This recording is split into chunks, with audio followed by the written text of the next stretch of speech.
ജമാഅത്തെ ആഭ്യന്തര വകുപ്പ് കൈകാര്യം ചെയ്യുമെന്നോ അല്ലെങ്കിൽ UDF അധികാരത്തിൽ വരുമെന്നൊന്നും ഞാൻ പറഞ്ഞിട്ടില്ല.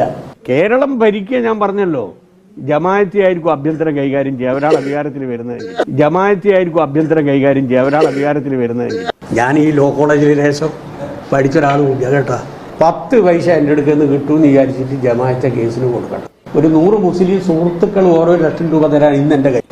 ഇന്നും ഞാൻ വീട്ടിൽ പോയി കഴിഞ്ഞാൽ എൻ്റെ കൂടെ ഇരുന്ന് ഭക്ഷണം കഴിക്കുന്ന മുസ്ലിം സുഹൃത്തുക്കൾ, നാദാപുരം പള്ളിയുടെ മുമ്പിലിരുന്ന് വൈലിത്തറ മൗലവിയുടെ മതപ്രസംഗം കേട്ടവനാണ് ഞാൻ. മൊയ്ലൂദും കുത്യാറാത്തിയും 5 നേരമുള്ള നിസ്കാരവും സ്വബയും ലോഹറും അസറും മഗ്‌രിബും ഇശാവും ഇതുമായി ബന്ധപ്പെട്ടുകൊണ്ടുള്ള അന്തരീക്ഷത്തിൽ വളർന്ന ഒരാളാണ് ഞാൻ. ഖുർആൻ ഞാൻ ഇഷ്ടപ്പെട്ട ഒരു മതം. വിശുദ്ധ ഖുർആൻ സമ്പൂർണ്ണ മലയാള പരിഭാഷ. അപ്പം ഇനി ഈ ഡീഫൈമേഷൻ കേസുമായി ബന്ധപ്പെട്ടുകൊണ്ട് എന്നെ ശിക്ഷിച്ച് ജയിലാക്കുകയാണെങ്കിൽ ആദ്യത്തെ എൻ്റെ കടമ ഇത് വായിച്ചു തീർക്കുക.